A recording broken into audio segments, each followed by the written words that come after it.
Subscribe to our YouTube channel for in-depth interviews of India Inc. and press the bell icon so that you do not miss our updates.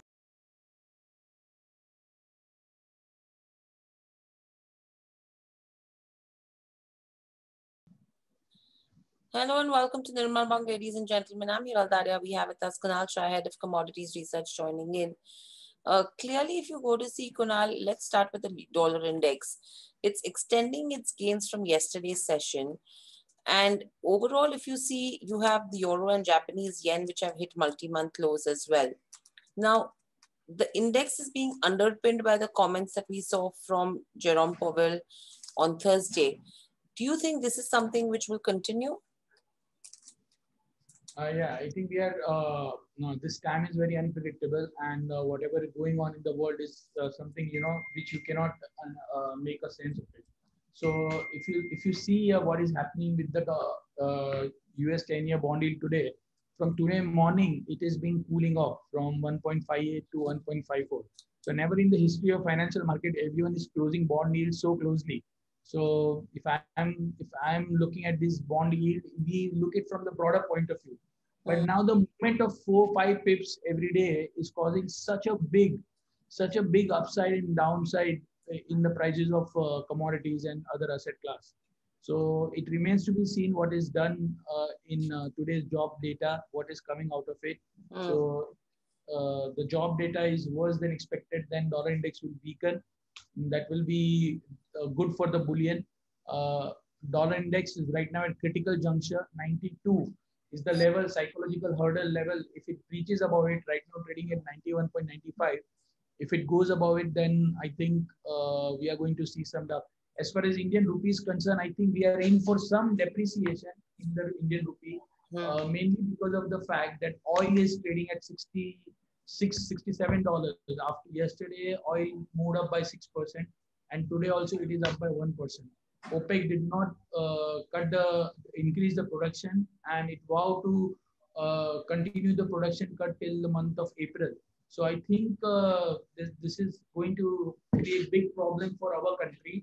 So I will recommend everyone present over here in this webinar, USD INR pair can be bought, and I think today's low should be the stop loss, and you can expect USD INR pair to move up and test levels of 73.30, 73.24 is the CMP. I think we are going to see 73.50, 73.60 on Monday. So go long in USD INR. That is the strategy from my end. Right. With this, as you mentioned about crude as well, do you think that the uptrend is reaffirmed by what OPEC has said with regards to no further cuts, but they've continued to let the production be steady through April? However, I think if I'm not mistaken, Russia and Kazakhstan are allowed to see, increase production as well. Now, with this, are we expecting an uptrend? And if yes, what should be the levels we should be watching out for?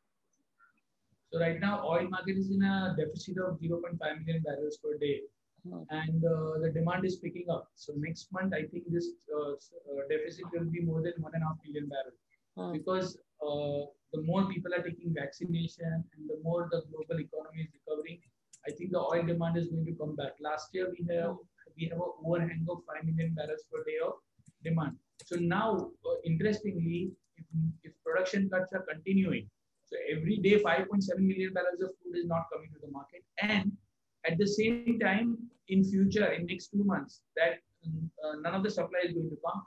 Even US supply has increased by just 0.5 million barrels. In peak last year, in February 2020, we've seen oil production of US was at 13 million barrels. Even right now, it is not moving about 11 million barrels. So I think I'm of the very firm view that we are going to see some bit of upside in oil, and oil prices can continue to move up irrespective of we like it or we don't like it. So 4740 good levels to go long. 4820, 4850 should be a target, and this is something we require more triggers for shorting oil rather than anything else. Right. And with this, with the way the dollar index has been moving, what's the sense that you pick up with regards to gold as well as silver? Do you think there is still some bit of bearishness that you're seeing, and on the back of which we could see some bit of shorts that could be created? Well, these are very tempting levels to go long for gold. I mean, I have been bullish in gold from long term, and now in short term, because of this 10-year bond yields, gold price.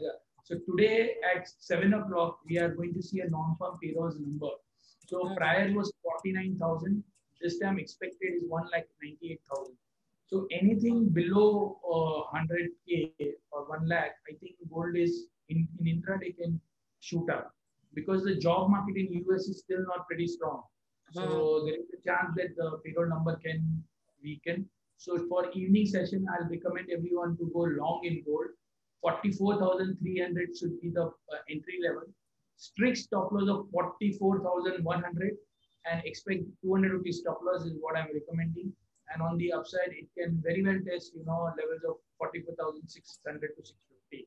So for evening session, I'm recommending to go long. See similar call with silver, 65,300. You can go long. Put a very strict stop loss of 64,800 and expect silver prices to move up and test levels of 66,200. Right. And with regards to base metals as well, Kunal, we are seeing some bit of short covering that did come in today's session.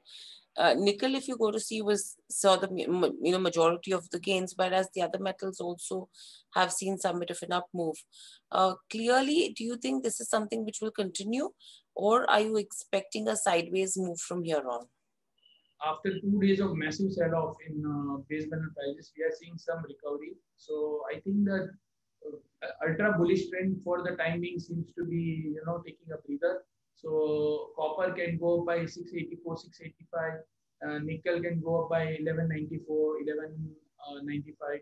But I'm not bullish beyond those levels. So in intraday, 2-3 rupees further upside or upside. So till evening session, till the data comes, I think the bias is slightly on the upside. But after the data, I think that 685 copper should be shorted. 1194.95 nickel should be shorted. The problem right now with the world is when the interest rates are moving up, the demand for the base metals, the overall cost of, when the cost of borrowing goes up, at that time, it is difficult for metals to rally like they did 1 month before. So I think the upside is going to be capped, and the levels which I mentioned are the levels to go short. So that's coming in with regards to where the markets are concerned. I think that's all that we have. Kunal, thank you so much for joining and thank you, participants. I think Bhavna is a question. I think you answered about silver and gold. So yeah, okay. So that's the reason I didn't take it. Okay. All right. Thank you everyone for joining us.